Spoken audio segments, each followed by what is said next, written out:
Here's a hot zone. This is where you will actually be your incident, your bad stuff, your hazardous material will be there. You come out of there, you have your tool drop. You're going to leave your tools here. You go into this is called the warm zone. This is where they're going to start the decontamination process of you, cleaning you up. You'll go through a rinse. We'll have big showers set up. We'll have people in the same level suit that you're in with these big wands washing you all over. You'll be standing there. They will wash you. Let's say, right foot, left foot. They will be washing you down. They're also going to be using these big brushes, and they're going to be using the mild detergent. Most of the time, we use either dish soap or dish or clothes soap. You go right here. Wash is that's where they're washing. You go to rinse. They're going to rinse down. Once they determine that they don't see any more product on that level A suit, then you'll go here. This is where you will drop down. This will be another group. It'll be in a level B. They'll final rinse you. They'll take you down out of your suit. Once you go here, you'll be in the cold zone. The cold zone is usually the folks behind the scenes that are, one, the incident commander who's running the scene, or the people who's doing the research that are finding out, looking up, calling, and figuring out what the chemical is on the information you've relayed to them. Pictures. Right here, you'll usually find medical too. Medical, you go ahead, you get your blood drawn if it's something real bad you've been into, blood pressure, things like that. So that's pretty much how it's set up. Luckily, for the Georgia winters, we have a hot water heater we can use, so it's not totally freezing cold. You look right there, setting up those big white backboards. We can also take care of the non-ambulatory folks also. What we do with those is we'll bring them out, we'll put them on this conveyor system right here, and we will basically, being in level A suits, we will roll them down, cut them out of their clothes, and we'll be cleaning them as they go, and basically we carry them right through this line just like the person who was walking. And that way, we're not leaving anybody behind. Everything that we do, all the water, all the cleaning, is contained in these little kiddie pools, as I like to call them. And that way, the runoff, the chemicals that we're getting off the suits and stuff, it's not going to be running into the drains, causing another situation. Are you actively pumping from the kiddie pools, or is it just collecting there? It's collecting in the kiddie pools. It pumps into a big old PVC shower system that's set up, and then again with the little garden hoses and the wands. Usually we'll get it off of a hydrant. See that manifold? They got it on the hydrant for Frank's thing today. It's got all those different little spigots. That's pretty much where it's coming off of. But any questions about decon? It's pretty simple. It's just time consuming. So if somebody was exposed to the chemical not in the suit, you just spray them down? You just spray them down. We can also do what is called emergency decon. And emergency decon is, a lot of times we have used it before, is we pull up and somebody comes out and they're exposed to something, instead of making them, okay, you go sit over here, we're going to take a little time, put this thing up. No, take that orange line, the front jump line off the truck. We'll go ahead and start washing you down. We will clean you, we'll cut you out of your clothes and start doing what we got to do. We do have tents. We do care about modesty as well. We try to do the best we do, but if it's life or death, you better get ready to get drugged through whatever, wherever. We'll be ready. I don't pay before you do any kind of medical stuff. Most of, well, you got, it's like the medical side. Did y'all learn anything medical stuff? Okay, well, the number one priority is scene safety. So before I go in and try to, as a paramedic, go in and try to treat you and you got chemicals on you, I don't want to get what you got. So, we'll try to clean them as much as possible if it's permissible. If not, we'll be in the level A suits and I can treat you through it. It'll be a little more tough because of the pins and the gloves, but if that's what it takes, we'll figure it out. Do you have a lot of overlap between medical issues and spills? It's a court. I did run one call where the gentleman, he had inhalation, he had irritation to his respiratory tract, and he actually had some chemical burns. We were like second in on that, and so by then they had pretty much mitigated him and got him on his way to the hospital. And we were pretty much the ones who went in and actually cut the valves off to the stuff that was leaking. biggest part of our cost period here in the city is medical.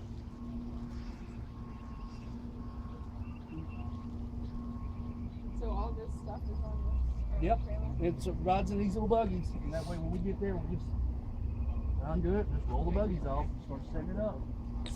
So do you ever get a situation where, let's say it was severe, do you guys ever train at like a region, really serious downtown Atlanta, something's happening and they can't handle their equipment, We this are equipment, we are they part need of your help and all that kind of stuff? some of this stuff right here is purchased through GEMA, and it's the mass medical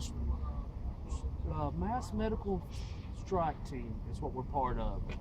If so let's say Georgia Dome got attacked with a chemical, we're going to be one of the ones setting up in the parking lot to help decon the people as they come through and provide patient care. Fulton County EMA, Atlanta's in, we're all still in the same county, so we're still part of that too. Well, that's good to know because Atlanta metro area So- could be a target for Yeah. that kind of stuff. Oh, I mean, look at very. the Olympics back in 96. the day, Yeah. From the airport, so you got the south side. We I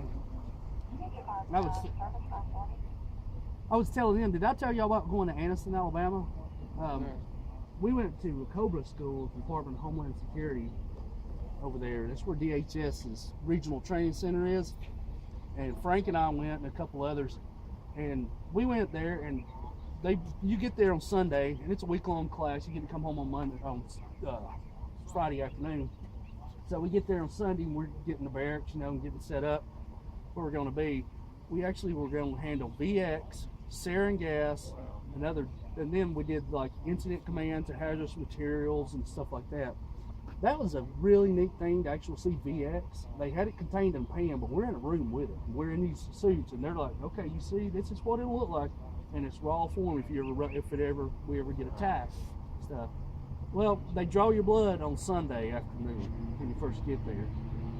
Well, they draw your blood on Friday before you get to leave to come home. And that the whole week long, you're kind of back in your mind thinking, man, I hope my blood, I didn't get contaminated. Wow. I get checked off and go home. But it's definitely neat. It's something to see over there. What's VX again? VX, it's a type of nerve agent, yeah. I mean, what do they have it like? I assume not like in glass. I mean, they have it. What do they? They had it in an actual metal pan Really? when they showed it to us. And it Like was a turkey pan? Yes, it was weird. Slash and sauce. Is That it was like a weird. whole liquid or a gel? It was like it was dark in the room, and when you had the lights on, it looked like basically like a liquid, like a piece of Jello looking. That's what it looked like. It's very interesting. I always think about what was that movie, The Rock, where apparently, I don't know if you've ever seen it, but he's apparently got these missiles with what I think is supposed to be sarin or VX in it. I remember that movie. Yeah, that's the stuff. Oh, the green looking stuff? Yeah. Whereas on Alcatraz, Yep, fires missiles. I remember that. Yep. They that's my biggest fear is a chemical attack. Of what it would do to us. Well, and of course, the other thing too is that obviously if you don't know what it is right away, you know what I mean? That's the Right. worst part. Like about the dirty bomb and all that. Or it could be just some kid playing with the Jello. spill we get around here. I hear dry cleaners are pretty toxic. They can be. Probably drug labs. Okay. And it ain't so much that they're making the drugs here, it's a lot of times they'll just be cleaning it. Clean the drug like you were talking about earlier. And that seems to be the biggest thing. Meth is the biggest thing. The labs. Labs. And it's meth or it's other drugs. It's meth. I guess in that lab they're going to have what, acetone, and then just plain I old guess stuff. there's a lot of other. I don't even know the actual. According to Breaking Bad, there's the propane, butane. There's a lot of stuff involved there. Like that. Where I live at, it's meth is a big thing. Down here, it's heroin. Really? That's, yeah. In North Fulton in general, heroin is a big thing. I live in North Georgia. It's meth up there. that because we're rural, or? Yeah. We went horseback riding as part of our North Jersey experience, and when we were done horseback riding, the guy said, "Thanks, see y'all later." And we're like, "Well, there's another couple of little Shetland pony or whatever." And we were gonna go see the colts and stuff like that. So we started walking toward his house. He's like, "Hey, don't go past the pole." We're like, that's suspicious. We're just going to look at the pony. No, go back this way. That's weird. That is weird. And where was this at? This is in Blairsville. Blair's.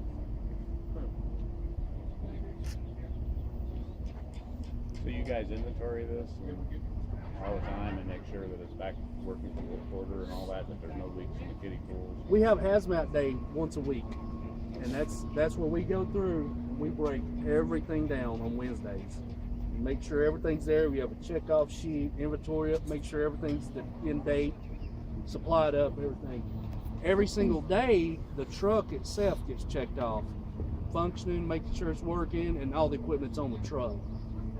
But yeah, every week the monitors all get turned on. Batteries will get changed. They'll be calibrated if they need to be calibrated, and things like that. Wednesday's our hazmat day.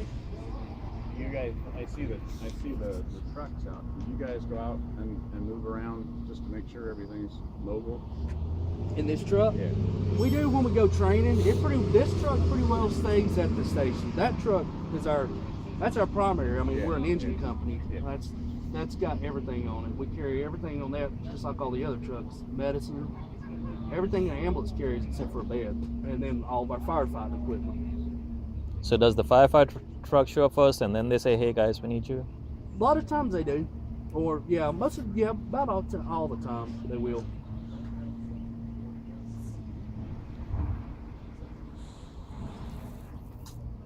So you check the air pressure and the oil levels and all that stuff too, and keep them started up periodically. Oh yeah, well it gets started every day. Yep, Is that diesel or is that? it's diesel. Yeah. I've worked on cars a lot. I'm only curious what the emission system of a fire truck looks like, because obviously it's got to be very reliable, right? Redundant, reliable. Reliable, easy to work on also.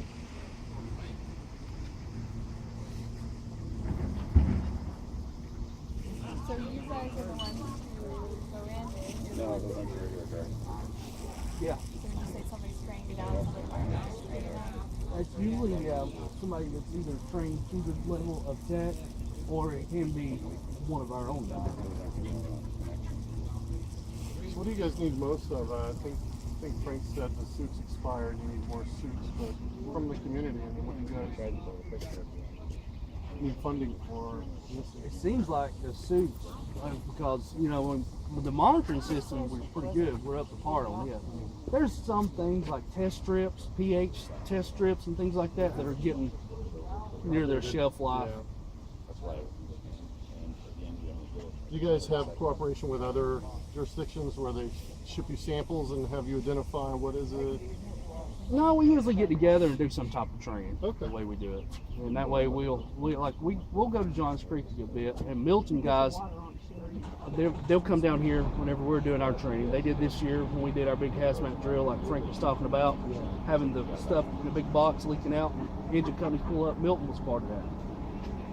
You guys do sets along with like the tiers folks, or you kind of keep separate?